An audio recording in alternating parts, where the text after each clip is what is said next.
Olá, olá, seja muito bem-vindo a mais um podcast da AMP. Prazer ter você aqui novamente, nos vendo, nos assistindo. E hoje nós temos um tema muito especial, uma convidada muito especial. Nós vamos falar sobre a saúde emocional do profissional da educação, do professor de maneira especial.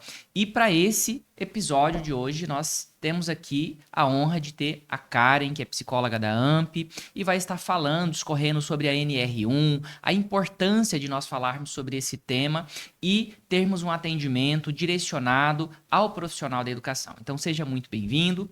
Karen, muito obrigado por atender o nosso convite, disponibilizar um tempo para falarmos desse importante tema, que é a saúde emocional, as novas organizações a partir da NR1 e como isso impacta na vida do profissional docente e das instituições, seja ela pública, privada, da rede estadual, da rede municipal, da rede federal. Então, queremos aqui agradecer a sua presença, seja bem-vinda. E para iniciarmos, gostaríamos que você se apresentasse, quem é você, a sua atuação. Seja bem-vinda, Karen. Obrigada, Fábio. Obrigada pelo convite. Fábio, então, como você aí já trouxe um spoiler, sou psicóloga, né? Já tenho mais de 10 anos de formação na área. Trabalhei também em um contexto organizacional e hoje o meu foco, o meu viés é 100% clínico. E hoje aqui acho que a gente tem muitos assuntos importantes para tratar, principalmente não só por conta da norma, né, da NR1, mas também é que saúde mental ela está a todo momento na nossa vida, né?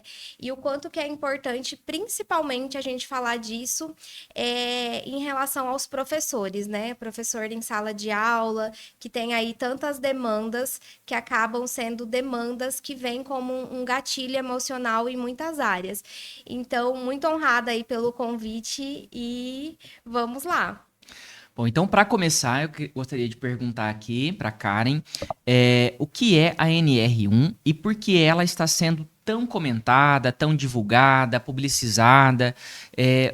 Como isso impacta na nossa vida, na profissão docente, na educação, Karen? Bom, Fábio, a NR1 ela vem trazendo, né, uma responsabilidade no contexto psicossocial, quando a gente vai pensar em saúde mental, a NR1 ela está trazendo uma esfera muito mais de organização, no sentido de que as organizações precisam cada vez mais se preocupar com o ambiente de trabalho. Então, existe aí dentro do ambiente de trabalho agentes estressores em relação à gestão, em relação a conflitos, que muitas vezes faz parte daquele ambiente que de certa forma prejudica também aquele indivíduo enquanto pessoa. A NR1 ela surgiu a partir de muitos afastamentos pelo INSS que a gente vem tendo aí no decorrer dos anos, né? E a maioria desses afastamentos, quando eles foram aí computados, são todos ligados à saúde mental, ansiedade e depressão, né? Sendo o Brasil um dos maiores, né, países com essas causas de esgotamento em relação ao trabalho. Então a NR1 ela vem com esse viés de trazer não somente a responsabilidade para o indivíduo, para a relação que ele tem com aquele trabalho, mas de trazer também uma responsabilidade para a organização. E hoje aqui a gente está falando em um contexto de professor, de sala de aula, né? E a escola ela não deixa de ser também uma organização que por trás existe, obviamente, uma gestão. E a preocupação da NR1 é principalmente sobre esse ambiente, né? Sobre como isso é gerido para ser talvez menos estressor para aquele profissional. Perfeito. Karen, então nós estamos falando aqui também de uma responsabilização por quem está gerindo as unidades escolares, correto? Isso, correto, exatamente. E quem está gerindo, quando a gente fala em gestão, a gente fala, envolve aí muitas pessoas, né? A NR1, ela vem trazendo a importância não somente de uma palestra para o professor, né? Uma palestra aí de Setembro Amarelo, de Janeiro Branco, ela vem trazendo a importância de um diagnóstico, até porque hoje você, como profissional de educação, sabe que cada escola tem aí uma realidade, né? Tem escolas que de repente vai ter um fator que seja mais estressor, tem outra escola que de repente vai ser outro fator. Então a NR1 ela vem trazendo essa personalização, esse diagnóstico que precisa ser feito naquela organização e ser feito um plano de ação, e não somente aí uma palestra pontual, né? E sim algo recorrente, no sentido de ter programas, espaço de escuta para esse professor também, e a importância de monitorar um pouco mais de perto a gestão, como que isso está sendo feito aí no dia a dia, né? Mas assim, eu resumiria também a parte da gestão, que foi o que a gente conversou um pouco antes, como esse espaço de escuta, né? Esse espaço aí de acolhimento também que o professor precisa ter. Perfeito. Karen, gostaria de fazer uma outra pergunta para você, que é quando nós falamos dos riscos psicossociais, né? Do que nós mesmos estamos falando. É Uhum. importante essa pergunta porque nós, enquanto gestores, enquanto profissionais de educação, é algo muito novo, né? Em algumas instituições privadas, isso já vem sendo, né, comentado, falado e até mesmo trabalhado. Mas de maneira específica, na educação pública, nós temos, e em algumas instituições, isso tem sido muito novo e tem impactado diretamente a ação do gestor e também a relação entre gestores e profissionais. Então, quando a gente fala desse risco psicossocial, qual que seria a atenção principal que nós, enquanto os profissionais, né, tanto na relação de gestão quanto enquanto servidores mesmo ou profissionais ali, ligado a uma hierarquia, temos que nos preocupar? Olha, eu acho que um dos maiores riscos que existe aí é a questão do excesso de demandas. E quando a gente fala de um professor, o trabalho dele não se limita somente a dar aula. Existe um planejamento que ele precisa fazer antes, existe um lançamento, existem aí preocupações em relação a alunos que são questões pontuais e familiares, né, que a gente precisa também trazer para esse contexto. Então, o professor, ele lida não somente ali com aquela profissão, mas ele lida também com outras coisas que advêm com questões familiares desse aluno, né? Então, assim, o excesso de demanda, o quanto de tempo que esse professor, às vezes, ele não está ali em sala de aula, mas ele está preocupado com o trabalho. E aí se torna, às vezes, um final de semana que é focado nisso, né? E aí, quando ele vai ver, ele está se sentindo cada vez mais sobrecarregado. E aqui eu venho trazer um ponto, não tem como a gente não falar de sobrecarga e não falarmos de um assunto muito importante que é o burnout, né? O burnout é algo aí que precisa ter um certo cuidado, porque não é simplesmente um estresse pontual, né? Estou muito estressado em relação ao meu trabalho. O burnout, a própria organização de saúde, né, traz como um estresse crônico. Quando a gente vai pensar em um estresse crônico, a gente vai pensando aí em uma soma de coisas. E é um descanso que não se descansa. Eu tiro férias, mas eu ainda assim continuo cansado. Eu tenho os finais de semana, mas eu ainda me sinto esgotado, né? Então, eu acho que muito desses fatores, Fábio, é em relação à sobrecarga de trabalho, o excesso de demanda e o quanto de tempo que aquele professor também pensa naquele trabalho e se preocupa e se dedica com aquele trabalho. Perfeito. Karen, talvez nós já tínhamos comentado isso, né, anteriormente, Uhum. né, que isso aparece na rotina do professor, né? Eu gostaria que você falasse um pouquinho, de repente, sobre essas questões que o profissional ele possa pensar e até reorganizar a forma, né, com que ele vê o trabalho, né? O que que você faria enquanto profissional da saúde, enquanto psicóloga, para que esse profissional ele tenha esse cuidado, essa sensibilidade também em relação à sua própria saúde e como isso aparece ali na sua rotina, no seu dia a dia. Sim, Fábio, começa com algo muito silencioso. Hoje, assim, a escolha profissional, quando a gente vai pensar aí em um professor, está muito ligada a uma questão de vocação também, né? Muitos professores amam o que fazem e é muito importante que o trabalho ele tenha um sentido para a nossa vida. E só que isso acaba se tornando um pouco mais perigoso. À medida que eu amo aquele trabalho, que eu sou apaixonada por aquele trabalho, eu tendo a dar a minha vida por aquele trabalho. eu penso 24 horas, eu me preocupo, eu tô ali 100%, né, pensando o tempo todo naquele trabalho, preocupado com aquele aluno que tá ali. Então, são muitos aí fatores e que acabam se tornando, quando a gente vai pensar em uma soma, um estresse. Mas eu acho que o primeiro ponto que o professor precisa olhar é reconhecer. É reconhecer que aquilo ali não é mais pontual. Eu acho que as pessoas que convivem com a gente, que estão aí mais próximas, pensando em um contexto da nossa família, eles dão notícias. Olha, você não tá aqui, né? Final de semana, você tá num churrasco com a família, mas você não tá ali, as pessoas vão te percebendo preocupado. Então, um dos pontos aí que eu diria é para você ficar um pouco mais atento em relação ao que as pessoas estão te dizendo. Será que as pessoas não estão me acionando mais para participar mais da minha família de alguma forma, né? Essas pessoas geralmente elas trazem notícias importantes.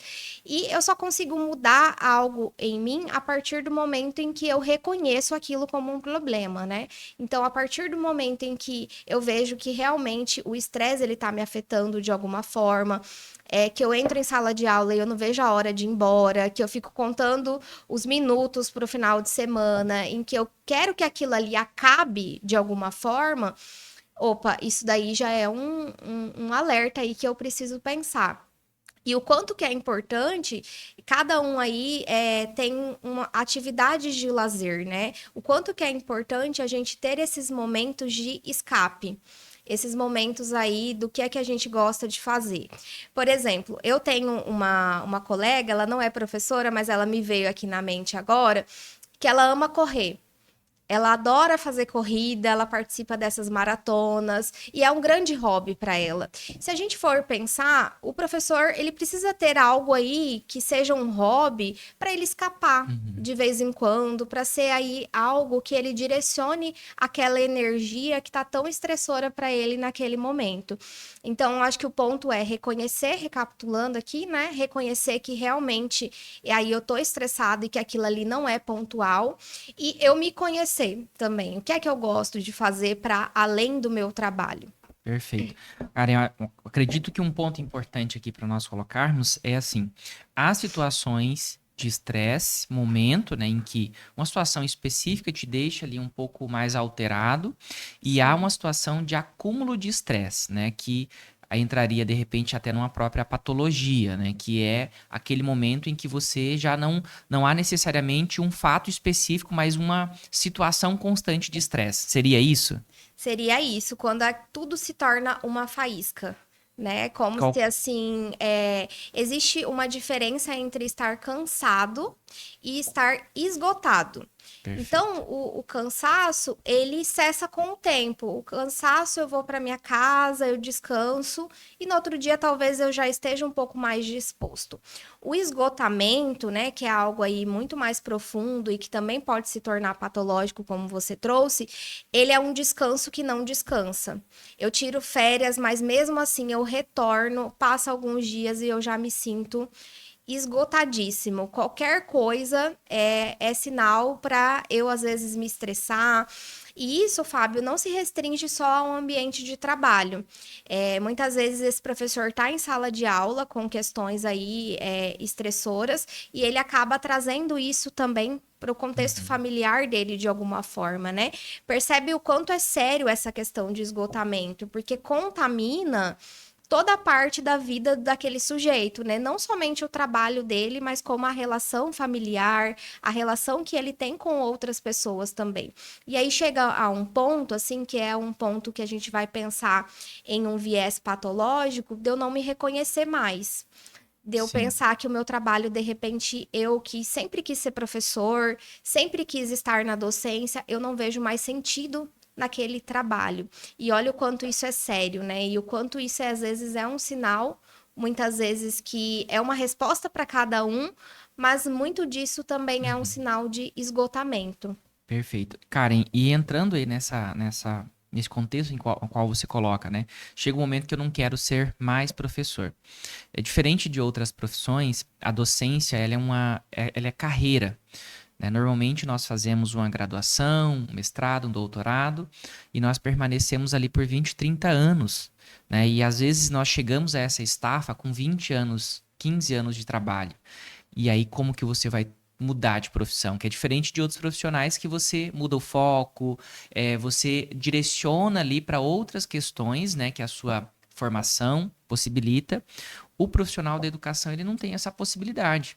Então, há uma necessidade muito grande de cuidar para que esse momento ele não se torne, né, como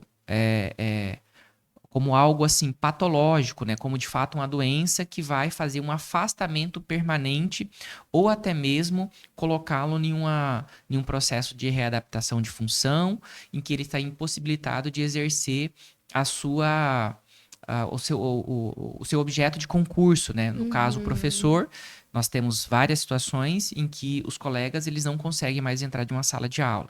Sim. E aí isso acaba afetando a sua vida porque ele não consegue mais exercer aquilo que ele fez um concurso que ele estudou para fazer, para estar ali, e ele passa então a exercer uma função correlata, né, de auxiliar na gestão, de auxiliar em outros processos dentro da escola. E isso é muito sério, porque significa que já ultrapassou esse limite, correto? Ultrapassou esse limite e muitas vezes isso também não pode ser recuperado. Por isso que é tão importante e é algo que assim que eu trago assim para o meu contexto clínico é a importância. A gente presta muita atenção às vezes falando aí exclusivamente de um professor, a gente presta muita atenção às vezes nos alunos ali em sala de aula. Isso é muito importante. Mas será que você, professor, está prestando atenção em você? Muitas vezes tem aí muitas pessoas estão se deixando de lado e vão deixando aí a vida me levar, igual o Zeca Pagodinho. Eu vou indo, né? Eu vou vivendo no piloto automático. Quanto eu ando escutando isso também, trazendo para o contexto de consultório, as pessoas me procurando por sentir isso, sentir que eu estou vivendo no piloto automático. E esse piloto automático talvez seja uma falta de tempo que eu tenha comigo mesmo. Eu passo tanto tempo ali, às vezes, no trabalho, né, me dedicando à minha carreira, que é algo que eu amo, que eu sou extremamente apaixonado, que eu esqueço de mim. Eu esqueço do que eu gosto, eu esqueço, de repente, das pessoas que são importantes para mim, né? E quando a gente fala do que eu gosto, tem muito aquela coisa também que eu escuto, Fábio, que você também provavelmente deve escutar, do não tenho tempo. Mas como é que eu vou prestar atenção em mim se eu não tenho tempo? Eu trabalho. A gente falou sobre também um pouco antes do podcast sobre a dupla jornada de um professor, né? Que muitos professores, eles não estão somente em uma escola, em Exato. uma rede. Como é que eu vou ter tempo para mim? Eu escuto muito isso, né? E o tempo para si, ele não precisa ser um tempo absurdo. Às vezes começa com 30 minutinhos, um tempo aí, de repente, na semana, para você pensar sobre a sua semana, sobre a vida que você está levando, sobre a sua carreira, porque escolhas podem ser reavaliadas a todo Sim. momento, né? E escolhas também profissionais, elas também têm esse peso. Então, existe aí uma falta de tempo que às vezes as pessoas colocam como uma desculpa e que na verdade não tem que ser. Eu tenho que ter um tempo para mim, para pensar nas minhas questões, para prestar atenção também no que eu estou sentindo. Então, tenho que trazer essa questão do sentimento. Então, acho que uma pergunta valiosa aí para o professor que está em sala de aula: como é que eu estou me sentindo nessa sala de aula? Quais são os meus pensamentos que eu estou tendo durante esse período aí? O que é que, assim, está me dando a sensação? Eu estou mais esgotado? Eu estou cansado? Como que está sendo a minha relação enquanto professor? Eu acho que são perguntas aí valiosas para que um professor se faça, né? Uhum, perfeito. É, Karen, nesse contexto, né, nós podemos dizer que o burnout é uma realidade entre os professores? Considerando, né, o que você colocou aí, essa dupla jornada, trabalhar em duas redes ou ter uma outra atividade econômica que componha, né, ali a sua vida. Então você, pela sua experiência de consultório, até mesmo enquanto atendimento, né, pela associação que você faz dos nossos associados da AMP, o que você considera? Você acha que isso é uma realidade ou ainda é algo que nós estamos vendo tímido no meio educacional? Com certeza é uma realidade, inclusive vários estudos já avançaram em relação a isso, trazendo aí a profissão, né, de docência como uma das profissões aí talvez que mais chame atenção para essa questão do burnout, né? Então é sim uma realidade, Fábio, e como eu não posso deixar de mencionar isso novamente, o quanto existe aquela coisa de achar que o burnout é algo relacionado a uma coisa que eu não gosto. E pelo contrário, as pessoas que mais são apaixonadas pelo que elas fazem, que mais se identificam e que mais gostam daquela profissão, elas têm muito mais chance de ter aí um quadro de burnout.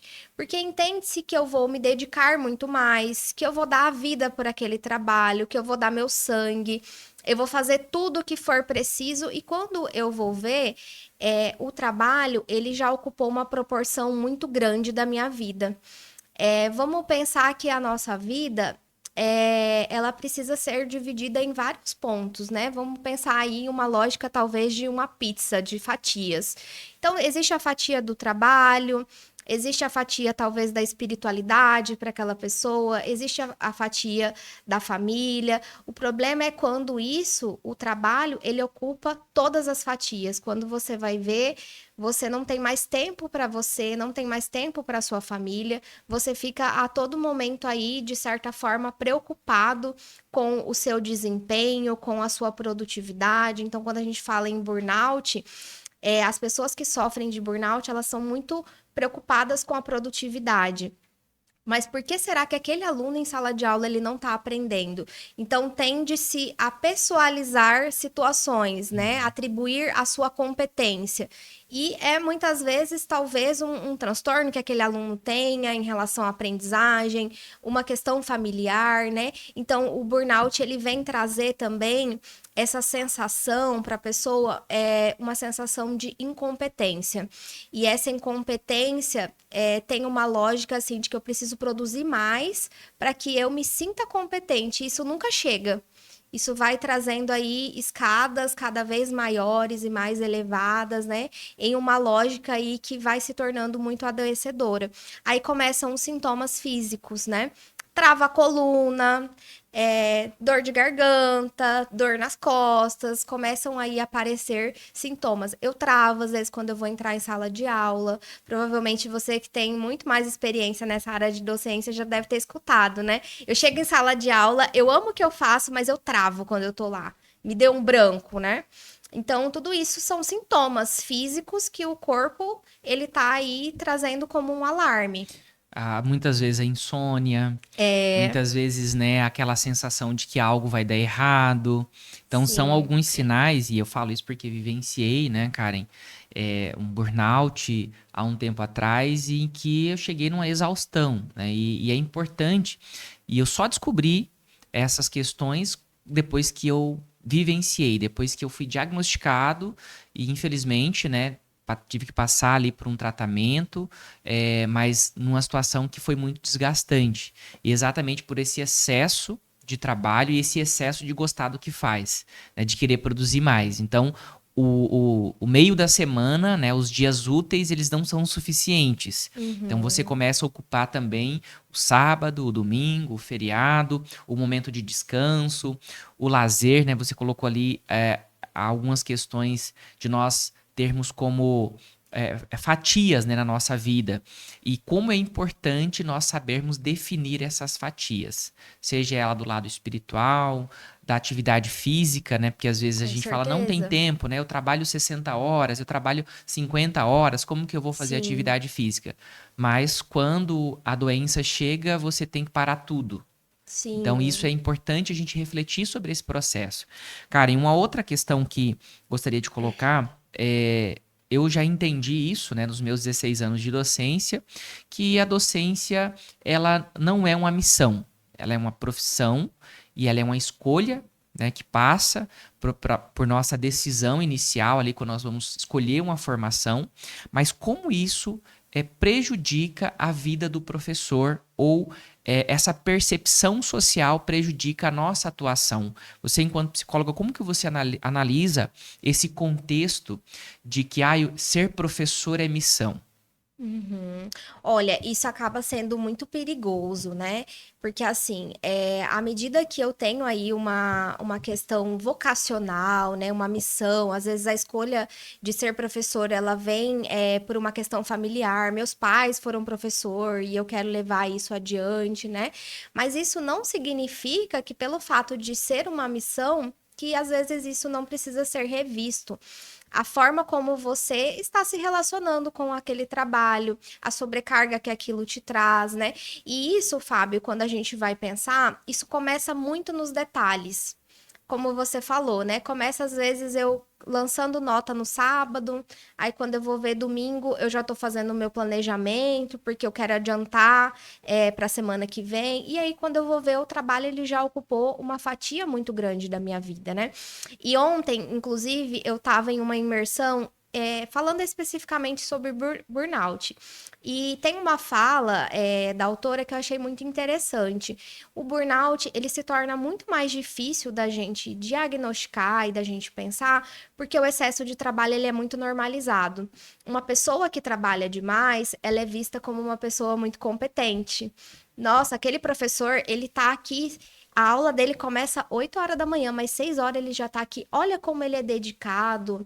Olha como ele, né, ele gosta do que ele faz. E sem querer, a gente culturalmente, a gente não vê problema, por exemplo, como uma depressão, né? Se Exato. alguém tá tristezinho, a gente já olha assim, meu Deus, essa pessoa tá muito triste, essa pessoa tá depressiva, ela precisa ir no psicólogo e no psiquiatra, mas a pessoa que trabalha demais, não. Existe uma normalização social que acaba sendo muito perigosa, só que eu vejo que isso tá mudando com o passar do tempo, as pessoas vão vendo aí que esse excesso de trabalho, ele pode ser tão patológico e tão sério como um quadro, por exemplo, de uma depressão. Perfeito.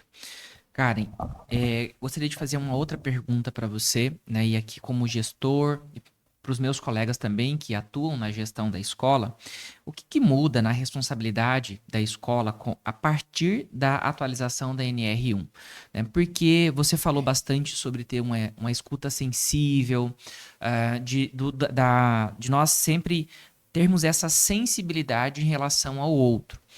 Hoje, com a NR1, nós temos não só que ter essa sensibilidade, mas a responsabilidade, né, até onde nós entendemos aqui. E eu gostaria da sua opinião acerca dessa responsabilidade enquanto gestores, enquanto alguém que está ali na condução de uma unidade escolar, seja ela da rede pública, da rede privada, nós temos associados aqui da rede privada também. Então, Sim. qual que é o cuidado que nós temos que ter em relação a essas questões enquanto gestão escolar? Sim, é um cuidado importante, porque a NR1, ela traz muito mais esse viés da responsabilidade para organização, né? Para aquela gestão. Então, é algo aí importante que talvez aí a escola que esteja aí acompanhando a gente, o professor, é um espaço de escuta realmente para aquele professor, é realmente aí saber o que é que ele está fazendo nos dias a dias, como é que está sendo para ele aquela organização de atividades, né? E para além de uma escuta também, se assemelha com algo muito relacionado a uma gestão que precisa ser feita daquele trabalho. De repente, os próprios professores que estão ali no dia a dia, eles podem trazer notícias. Olha, Perfeito. acho que de repente esse prazo tá muito apertado, a gente pode ajustar, né? Acho que isso aqui não tá funcionando, né? Então, assim, começa-se pela escuta, mas essa escuta ela não tem que parar por ali. Precisa ser feita aí algum plano de ação, de melhorias, em termos talvez pensando em carga horária, em planejamento, né? E em momentos também para que esse professor tenha espaço para ele compartilhar coisas fora da sala de aula. Ele vive ali muitas coisas, né, Fábio? A gente estava Uhum. falando aí sobre. Hoje em dia, as salas de aula estão com 30, 40 alunos de uma vez só. Pensa aí, 40 pessoas, 40 universos diferentes. Quantas coisas esse professor, de repente, aí pode não passar. Então, a importância também da escola em trazer atualizações para esse professor no que diz respeito, talvez, a transtornos de aprendizagem, a informações importantes em saúde mental, para que aquele professor também consiga ter um respaldo e ajudar aquele aluno de alguma forma. Então, isso já faz parte também de uma questão de gestão. E volto a enfatizar que a NR1 ela traz a importância de coisas recorrentes.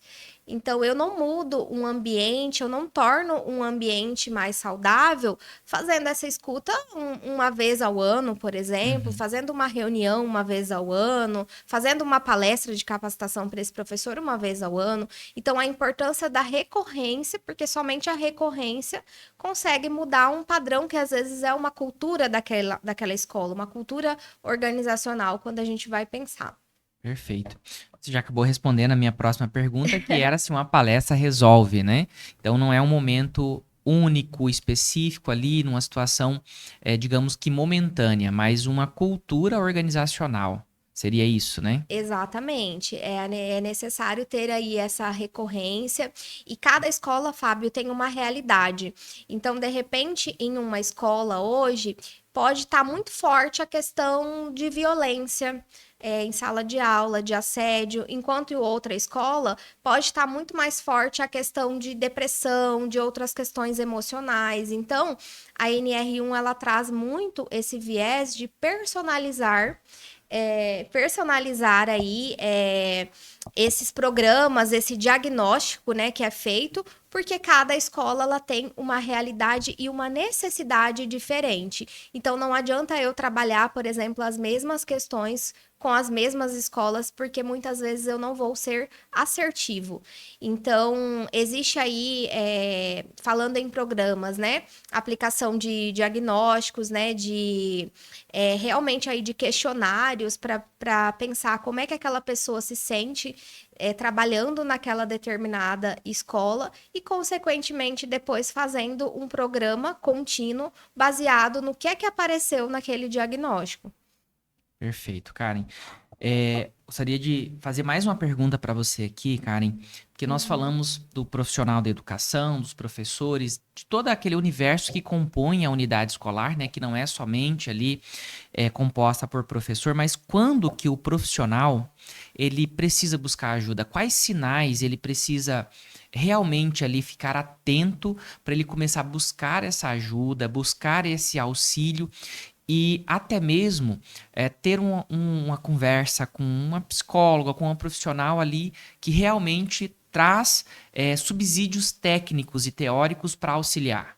Sim, importante a sua pergunta, porque quando a gente fala da responsabilidade, né, da organização, também temos que falar da minha responsabilidade enquanto pessoa de me perceber, né? Tem coisas aí que vão ter aí um caráter de gestão, mas tem coisas às vezes que faz parte da minha personalidade, né? E os principais pontos de atenção que a gente falou é essa questão do esgotamento, esse descanso, que mesmo eu tirando férias, eu ainda me sinto exausto. Então, antes eu gostava muito do que eu fazia, hoje eu não sinto mais prazer. Então, isso é um ponto importante. É um estresse, qualquer coisa que aquele aluno fale, qualquer coisa que aquele aluno pergunte, já é aí uma coisa que me estressa e que às vezes eu nem respondo mal aquele aluno, mas às vezes me estressa a própria Uhum. pergunta ali dele, né? Então, são coisas importantes.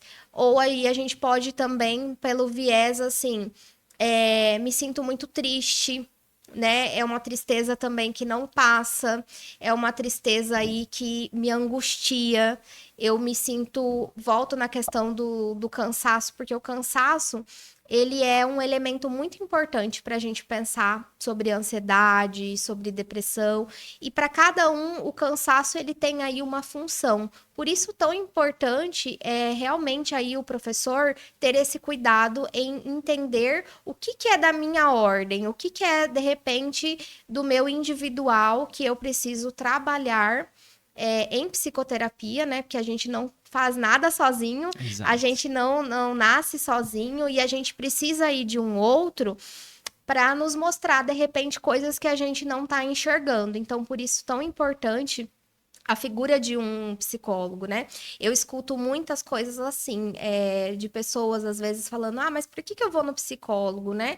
O que ele vai me falar? O que vai mudar? Eu já tenho tantos amigos, eu tenho a minha esposa, eu tenho meu esposo para conversar, eu já tenho pessoas para conversar sobre um assunto, mas é uma escuta diferente, é uma Perfeito. escuta, né, que sabe do que você está Uhum. falando. E muitas vezes as pessoas que estão à nossa volta elas querem trazer um conforto pra gente, um Exatamente. acolhimento, e às vezes elas não vão ter essa capacidade de saber que tem uma ferida ali que tá aberta e que é uma ferida que precisa ser tocada e que precisa ser olhada para essa ferida, né? E as pessoas que estão à nossa volta, muitas vezes elas não têm ainda essa capacidade mesmo técnica, apesar de ajudar muito a gente ter pessoas Uhum. próximas, o psicólogo ele vem com esse viés, né? De ter aí uma escuta muito mais qualificada para o que você está falando.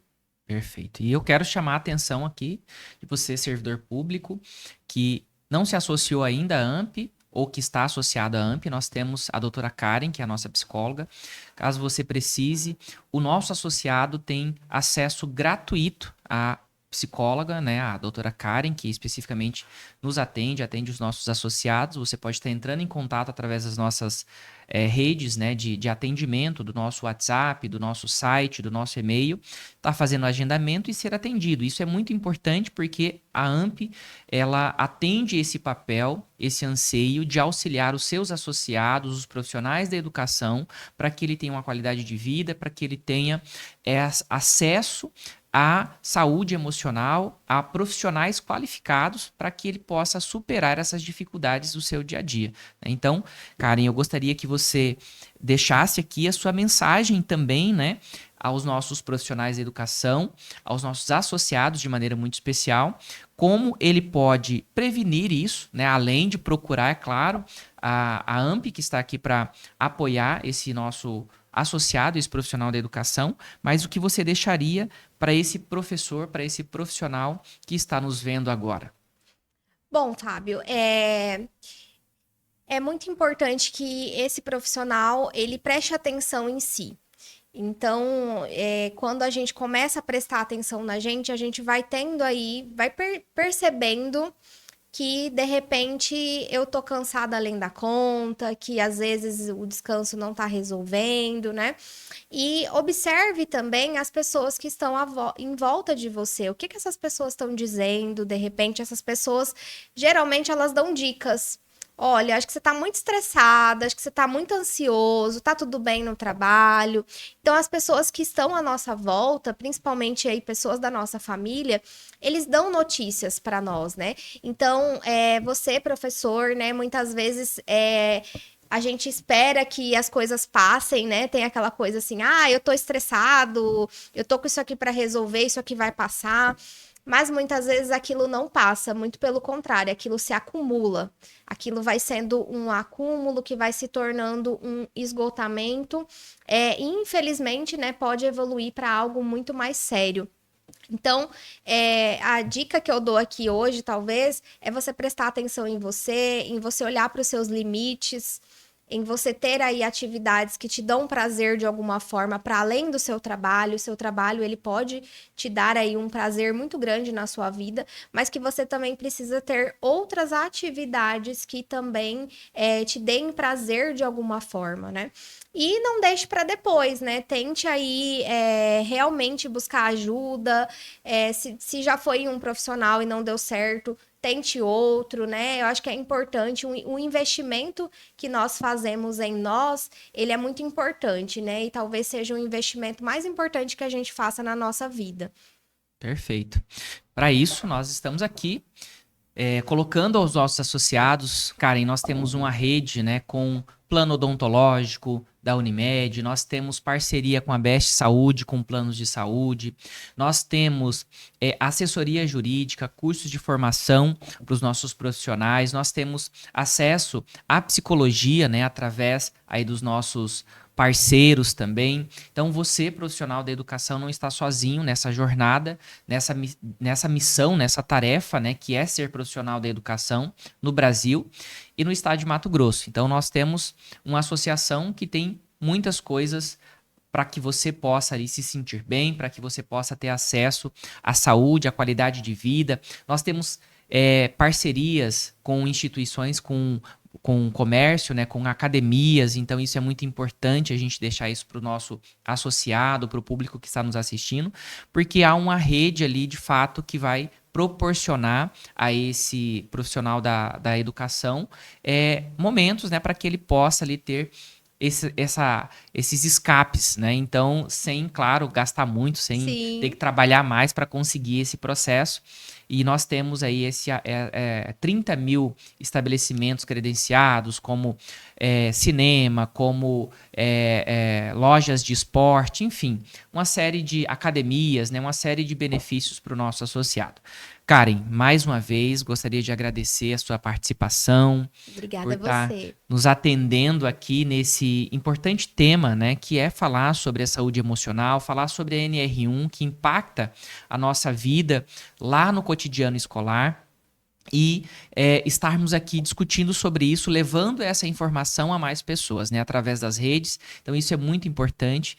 E nós queríamos aqui deixar o nosso agradecimento a você e que você possa aí fazer as suas considerações finais. Muito obrigada, Fábio. Muito interessante essa lógica da associação, né? Porque quando a gente pensa em saúde mental, isso não se restringe exclusivamente à terapia, são outras atividades que fazem parte desse cuidado, né? A saúde, a própria saúde odontológica que você citou, a questão do lazer. Então, muito bacana vocês olharem isso de uma forma integral, né? Porque saúde mental acaba sendo todas essas fatias aí que a gente comentou, né?